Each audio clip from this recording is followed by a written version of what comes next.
Welcome back, Mando.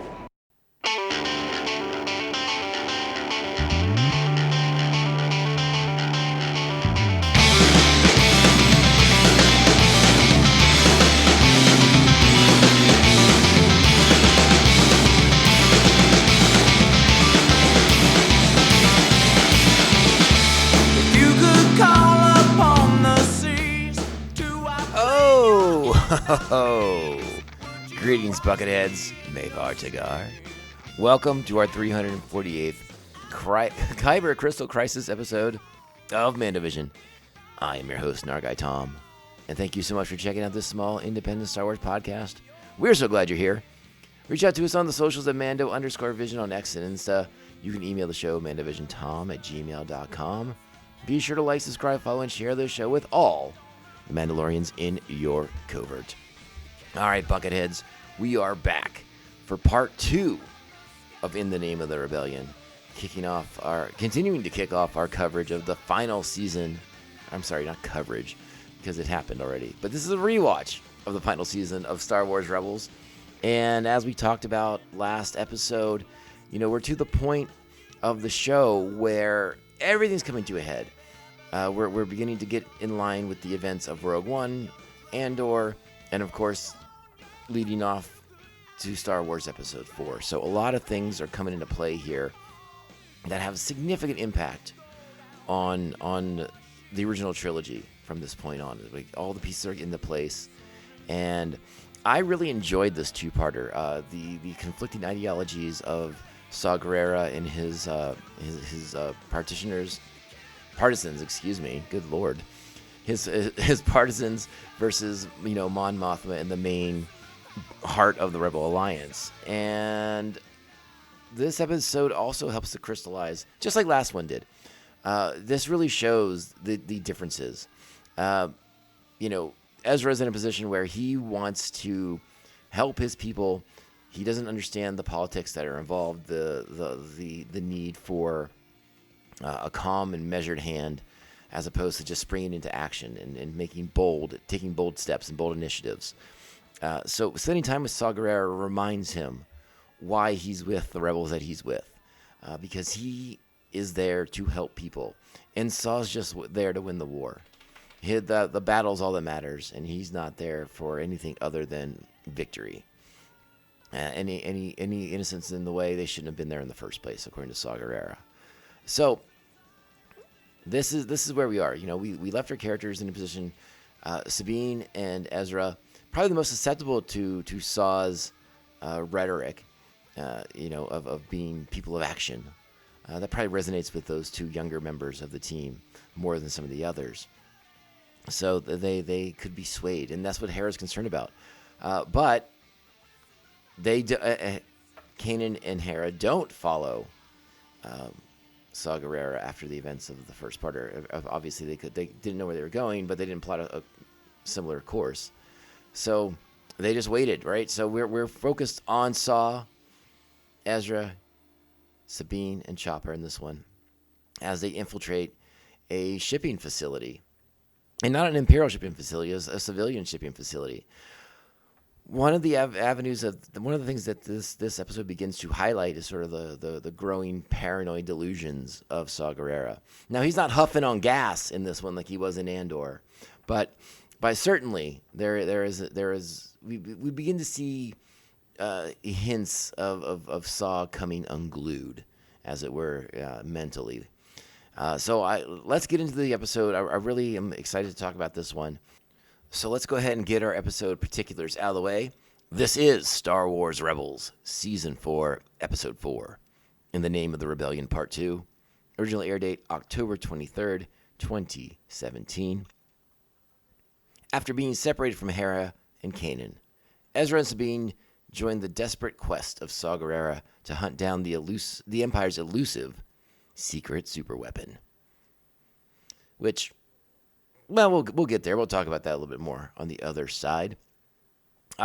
This episode is, of course, not written by Gary Whitta like the first one was. Who do we have on this one, friends? We have Matt Mishnevitz writing this one. It's directed by Bosco NG. And, of course, Stephen Melchin's on board as our story editor. The primary cast for this week: Taylor Gray is Ezra Bridger, Vanessa Marshall is Harrison Dula, Freddie Prinze Jr. is Kanan Jarrus, Tia Sakar, Sabine Wren, Steve Blum, Zeb Aurelios, Dave Filoni's Chopper, Andre Sigolizo is Captain Slavin, Jennifer Hale is Commander DTF-16, Stephen Stanton is Death Trooper number 1, David Accord, Idrio Two Tubes, David Shaughnessy's in here as a bunch of Imperials, and Forrest Whitaker is, of course, Saw Gerrera. Always nice when Jennifer Hale's getting to work. I'm a big fan of Jennifer Hale. And this is in my estimation, unless I'm incorrect, when we see the Death Troopers in this episode, this is also one of the first times we ever hear them speak through their comms without the code, without it being coded messages. Like, they're able to communicate like other troopers would be. So, to my recollection, that is the first time we've seen that in the Star Wars. All right. All right, let's go ahead and get into it, friends. You know what that means. It's time. Strap on your buckets. Let's go. Get out of here. We'll hold them off. You're going to have to relocate the covert. This is the way. This is the way. By and large, the episode's pretty straightforward. There's really only like the A storyline here, and I think it's a good one. It's enjoyable. There's a lot of things going on. It's fast paced.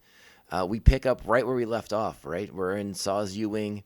We're in hyperspace, and he's very quick to point out to Sabine and Ezra that, hey, guess what? I just saved your lives, and I need you to pay it back right now because I got something for us to do. And they're like, oh, okay. Well, you're gonna call this favor already. Well, what do you got for us? I am going to a space station, and I need you to infiltrate it for me. And so we find out that Saw has not forgotten the events of Geonosis and what occurred there, and the bioweapon that they discovered existed that wiped out the Geonosians. And he's been tracking it, and he believes he's found a lead. And he believes there is something on this specific freighter that's about to dock at Pharaoh's Station that will give Saw all the proof and evidence he needs to find this bioweapon and destroy it. Now, I think it's good. I like that Saw has not let this particular thread drop, because it does seem like something that the rebels did kind of let go of. They couldn't prove it in the Senate. What did they do? Like, sanction somebody? That was all they could do, because they lost the physical evidence. And then that was sort of the last we've heard of it from the rebel side of things, because, again, they're not exactly an investigative unit. But Saw Gerrera and his partisans, Saw is good at finding threads on sweaters and pulling them until they unravel. And he thinks he's got the clues here. He thinks he's got the insights he needs to uncover this great Imperial conspiracy. So we go to the station, and we get on board. And our team makes their way into, and they're searching cargo containers once they get aboard the ship. And what do we find? We find Imperial prisoners. And Saw's like, what the heck? Prisoners? There's been prisoners everywhere. The Empire has prisoners all over the galaxy. Who cares about these guys? But just like in Geonosis, everyone's looking at things sort of the wrong way. At least so far. And we find out these prisoners are all reactor technicians and engineering people. So, of course, us as the audience, we know what that means. These are all people, specialists in their fields, who refused to go to work for the Empire, so they were taken.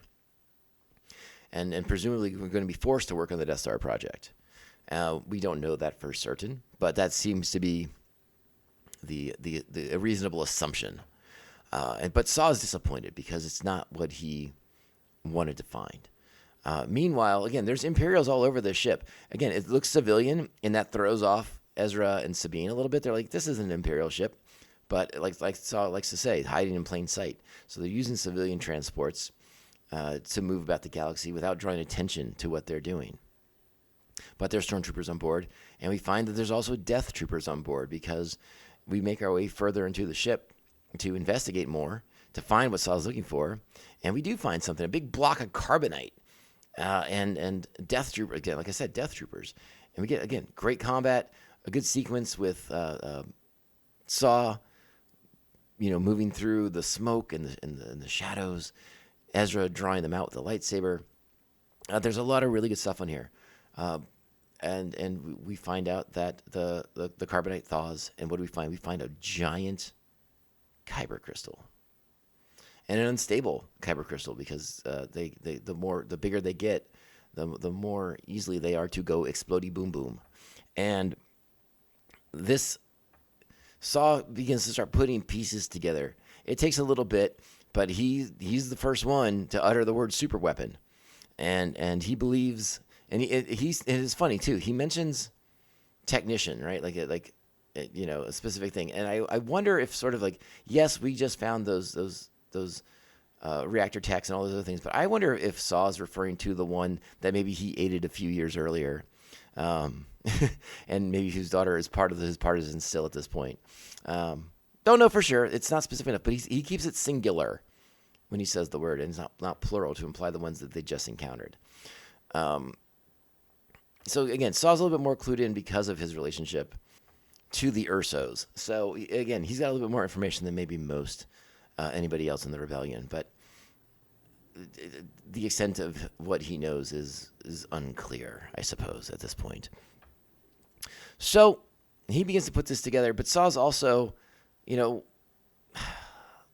kind of fast forward things a little bit, right? Because we're butting heads, right?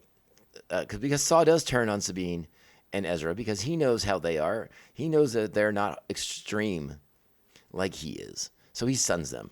And there's even a part here where Saw stuns stormtroopers, which I thought was a little uncharacteristic for Saw. I thought he would have blown them away. But he doesn't. At least not yet. But we do get to get some good combat later on. But again, this episode really begins to show the differences in philosophies between the two sides. And he comes out and says it at a certain point. Like, he's like, I'm going to blow up this ship. I am going to make sure that the Empire does not get this kyber crystal, and we're going to get out of here. You guys come with me. And Ezra's like, well, what about the prisoners? Well, they shouldn't be prisoners of the Empire. Like, that's their bad. They, casualties of war kind of thing. And that's sort of like the line in the sand for Ezra. He's here to help these people. He wants to help these people. He's not going to leave them behind. He's not going to abandon them. He's not going to leave them to be blown up in this ship because they refuse to work for the Empire. Like, those are the kind of people that need to be helped. And again, there's a lot of good action in the episode. It's got a lot of good interplay here, but that clash of ideologies between the two factions of the rebels is very central to this episode and part of the big enjoyment of it. But Saw Gerrera, you can't help but sort of, again, be drawn to his sort of craziness, right? The sort of extremist point of view that he has in his fight against the Empire. We see this very strongly in Andor, but you see, you get very big hints of it in this two-parter as well, like the way he's able to sort of draw a certain kind of person, a certain mindset to his cause, and who's willing to forego being a good guy, forego being moral and upstanding in order to fight the Empire the way that the Empire fights everybody else.